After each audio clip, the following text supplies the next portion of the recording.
اپنے اندر کیا تاثیر اطاعت رکھی ہے کہ ماننے والوں نے نشے کے عالم میں بھی مانا، اپنے مٹکوں کو توڑ دیا، جامو میاں کے پرچے اڑا کر رہے اور حلق کے اوپر جس شراب کے جتنے حصے تھے انہوں نے کلی کر کے دنیا کو بتا دیا کہ لوگوں، رسول جو ہیں ہمارے نمائندے نہیں ہیں، وہ اللہ کے نمائندے ہیں۔ اللہ جب بدل نہیں سکتا ہے تو اس کا قانون کیسے بدلے گا؟ اور اللہ نے جب اللہ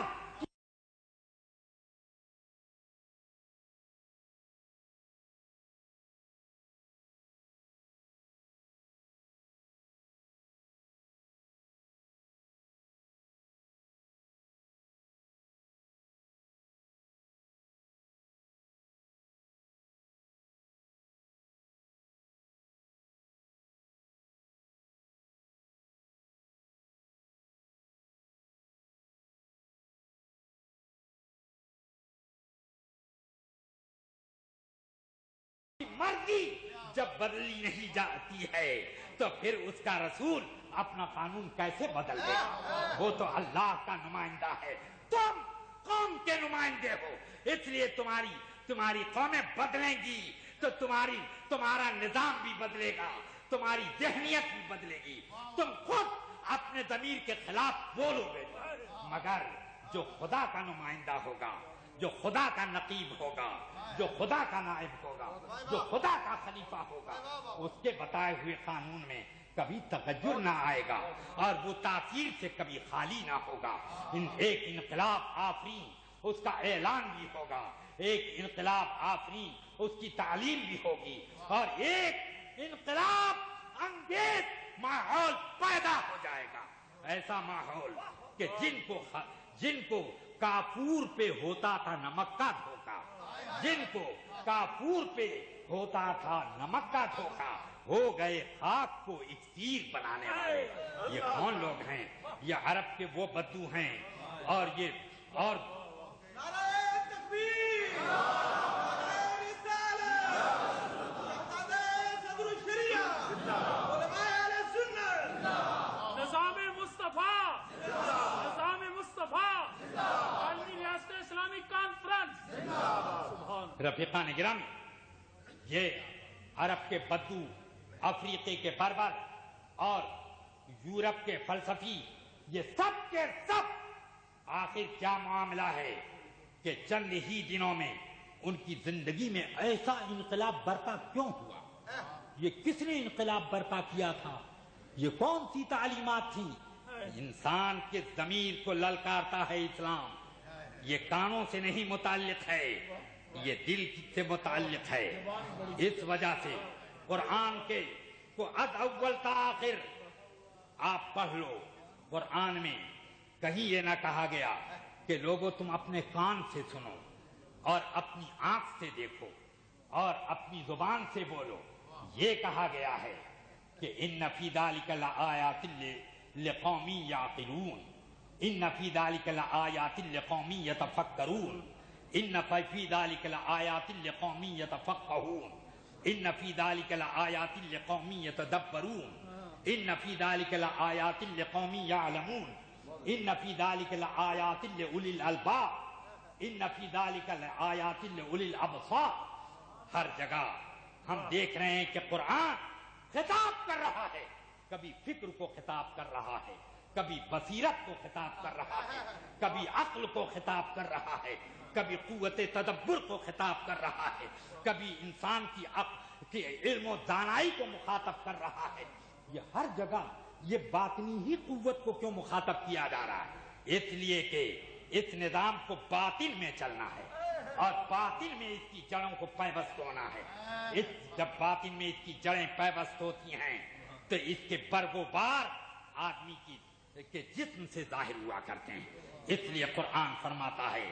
ان صلاتی و نسکی و محیای و مماتی للہ رب العالمین، کہ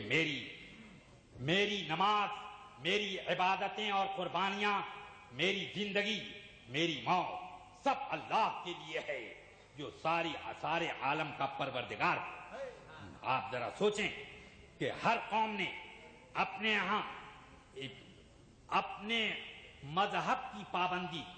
اور اپنی دنیاوی ضرورتوں کو الگ الگ دو حصوں میں بانٹ کے رکھا ہے۔ آپ قوم یہود کو دیکھ لیں، قوم نصارہ کو دیکھ لیں، قوم ہنود کو دیکھ لیں، آپ جینیوں کو دیکھ لیں، آپ زرتشتوں کو دیکھ لیں، ساری دنیا کی قومیں مذہب ایک کیٹیگری میں اور دنیا کے معاملات دوسری کیٹیگری میں رکھے، مگر اسلام ہی ایک مذہب ہے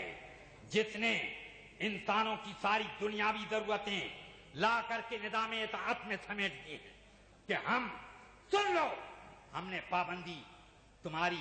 بنیادی ضرورتوں پر نہیں لگائی ہے، تم کھاتے ہو، بھوک لگے گی، یہ فطرت ہے،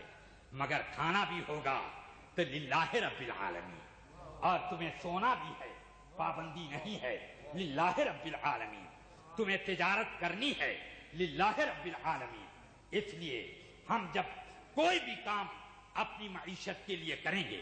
تو اس میں دین کا پہلو تلاش کریں گے، یعنی اس دنیا کے کام کو ہم دنیا داری نہیں رکھیں گے، اس کو بھی دینداری بنائیں گے۔ تجارت کریں گے تو حلال و حرام کا زاویہ کھینچ کر کے ہم دونوں کی کا تفرقہ کر کے جب کھائیں گے پیئیں گے، زراعت کریں گے، مکان بنائیں گے، دوستانہ کریں گے، دشمنی کریں گے، جنگ کریں گے، صلح کریں گے، ہر معاملے میں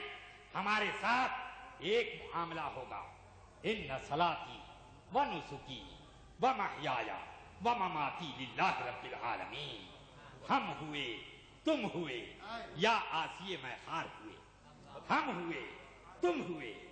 یا آسیے میں خار ہوئے، بک گئے روزے عدل پیر خرابات کے ہاتھ، بک گئے روزے عدل پیر خرابات کے ہاتھ۔ اور جب بکے تو پھر ایسا اثر کہ دنیا نے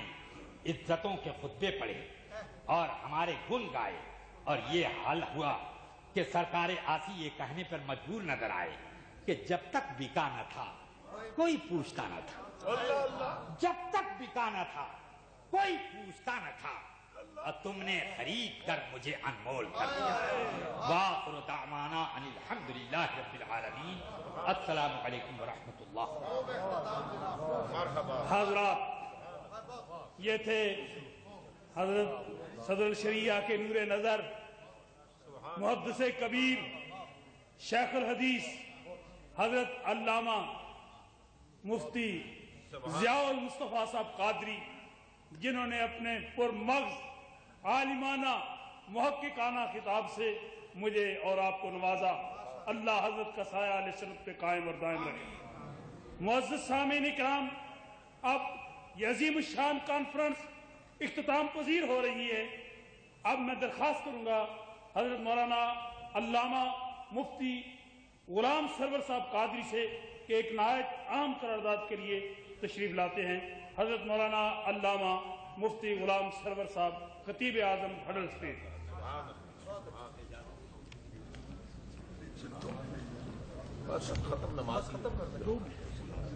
معزز سامعین، جو قرارداد مجھے پیش کرنے کے لیے کہا گیا ہے، جیسا کہ سب حضرات جانتے ہیں،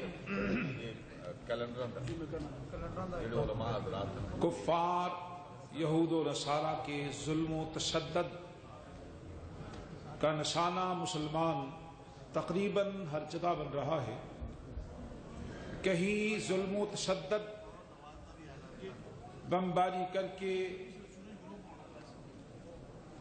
گولہ بارود پھینک کر مسلمانوں کو اپنے ظلم و تشدد کا نشانہ بنایا جا رہا ہے، اور کہیں اقتصادی پابندیاں لگا کر مسلمانوں کو تباہ و برباد کرنے کی کوشش کی جا رہی ہے۔ تو میں ایک قرارداد پیش عرض کر رہا ہوں، سارے حضرات توجہ فرمائیں کہ عالمی ریاست اسلامی کانفرنس کا یہ عظیم الشان اجتماع عراق اور لیبیا پر امریکہ اور اس کے حواریوں کی طرف سے ناروا اقتصادی پابندیوں کی پرزور مرمت کرتا ہے۔ کیا آپ مذمت کرتے ہیں؟ اور اقوام متحدہ کے تمام ممبر ممالک سے مطالبہ کرتا ہے کہ ان ہر دو ممالک کے حکمرانوں سے سیاسی چپکلس کی سزا بے گناہ اور نہتے مسلمانوں کو نہ دیں اور فوری طور پر پابندیاں ختم کرنے کے لیے عملی اقدامات کریں۔ کیا آپ سب حضرات اس منظور ہے؟ حضرات، اب میں اس عالمی کانفرنس، عالمی ریاست اسلامی کانفرنس کے اختتام پر مرکزی جماعت اہل سنت کی طرف سے شہزادہ محدث اعظم پاکستان حضرت پیر طریقت صاحبزادہ قاضی محمد فضل رسول صاحب حیدر، حضرت علامہ شیخ الحدیث مفتی ضیاء المصطفیٰ صاحب قادری اور مولانا غلام صدیق صاحب کا تہ دل سے ممنون اور شکر گزار ہوں، اور اس کے ساتھ برطانیہ اور یورپ میں مقیم اپنے تمام علماء کرام جنہوں نے ہماری حوصلہ افزائی فرمائی، اس کانفرنس کو کامیابی سے ہمکنار کرنے کے لیے دور و دراز سے تشریف لائے اور اس پاکیزہ مشن میں ہمارا ہر لحاظ سے ساتھ دیا، جماعت کی طرف سے ان کا تہ دل سے ممنون اور شکر گزار ہوں۔ اور آخر میں مبلغ اسلام پیر طریقت حضرت سید معروف حسین شاہ صاحب دامت برکاتہم العالیہ اور یہاں کی اس مسجد کی کمیٹی کے تمام اراکین اور جمعیت تبلیغ الاسلام کے تمام عہدیداروں کو جماعت کی طرف سے مبارکباد عرض کرتا ہوں کہ انہوں نے اس کانفرنس کے انعقاد میں ہمارے ساتھ بہت احسن طریقے سے تعاون فرمایا ہے۔ اللہ تعالیٰ اپنے محبوب پاک علیہ السلام کے صدقے اور وسیلے سے اس مسجد کو ہمیشہ آباد رکھے۔ اب درود و سلام کے لیے صرف 2 اشعار ہوں گے، اس کے بعد اذان ہو جائے گی اور نماز ادا کر لیجئے۔ اور ایک اہم اعلان، جیسے حضرت قبلہ سید السادات سید مزمل حسین شاہ صاحب نے فرمایا تھا کہ مہربانی فرما کر مرکزی جماعت اہل سنت کی طرف سے جاری کردہ اسلامک کیلنڈر ہر میرا بھائی یقیناً جاتے وقت لے کر جائیں، اور تمام علماء کرام کی خدمت عالیہ میں درخواست ہے کہ مہربانی فرما کر یہ کیلنڈر ضرور لے کر جائیں۔ ہر میرا بھائی جاتے وقت زیادہ نہیں تو کم از کم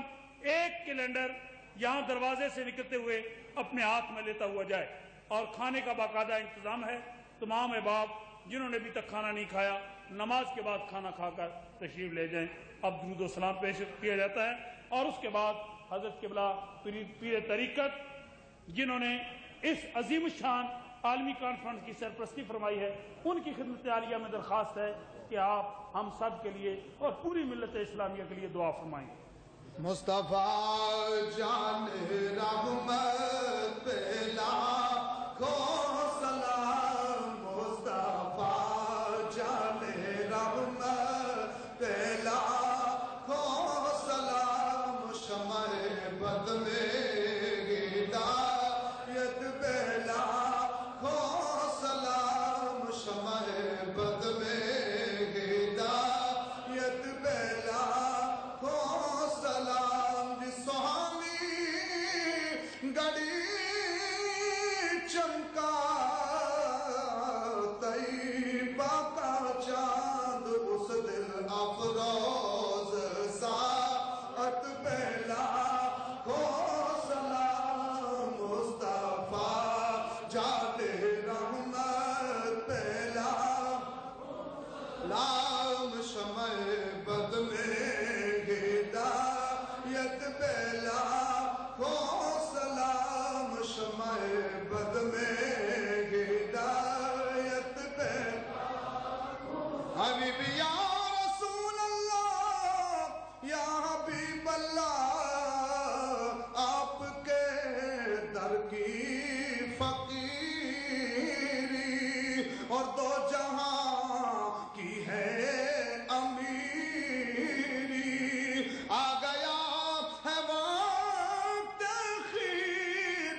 لا دستگیر یا الہی صدقہ آل رسول مل کے پڑھے یہ سلام آج زانا ہو اور شہدائے کرب و بلا تے جملہ شہدائے احد بدر تے احزاب دے علی وقاران سلام اہل بیت اطہار تے اہل بیت اطہار تے اصحاب ختم الانبیاء اور خیر الرسل دے سب جان سارانو سلام السلام گلشن وحدت کے پھول یہ سلام آج زانا ہو قبول آمین.